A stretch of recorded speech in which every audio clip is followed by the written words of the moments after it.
And I think we should all be optimistic that she appeared to be in somewhat good health and was alive. It didn't look like she was being held against her will. So he said it didn't look like she was being held against her will. You know a little bit about the relationship between DiMaggio and this family. What can you tell us? I don't think she would have gone willingly with him at all. Like, it's not hard to tell someone to not act like they're sad or something when they see people. I don't think she would have gone with him at all. So you think that she's being held against her will, most definitely, despite Yes. what you heard from the horseback rider. And we heard from an expert who said that may very well be the case, despite that description that we've gotten.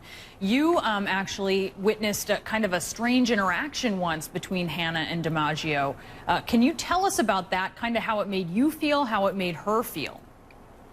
Well, I mean, we both felt a little uncomfortable, but we were driving home and he just said that he had a crush on her, and we both kind of just, you know, didn't really look at each other or want to make a big deal about it. And then he said, "Don't think I'm weird or creepy, Uncle Jim. I just want you to know that if you were my age, I'd date you." And so how did that make you feel? How did Hannah respond? Hannah didn't really say anything. She kind of just was quiet after that. But then once we got home, she, you know, texted me like, "Well, that was weird." Like, she was just like creeped out by it, if anything, weird. So that happened, what, a couple months ago?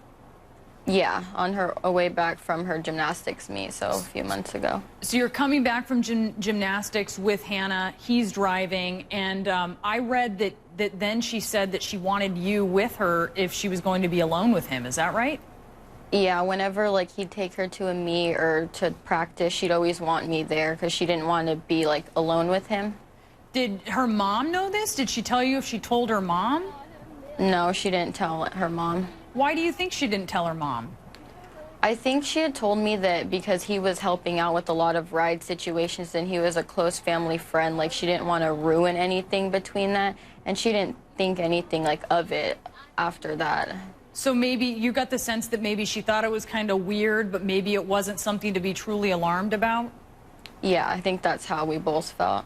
And what can you tell us about the trip to Hollywood? Yeah, it was supposed to be a week trip, and then after a couple of days she came back and she asked to hang out, and I was like, "Oh, well, you came back early."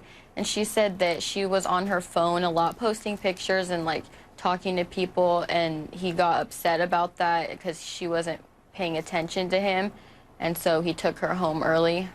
So they went on this trip, just the two of them together, to Hollywood? Yeah. And did they stay in the same room? I mean, what was the situation? Yeah, I think she said that they stayed in a hotel room, and then the last night of their trip, she went to her godfather's or something in LA.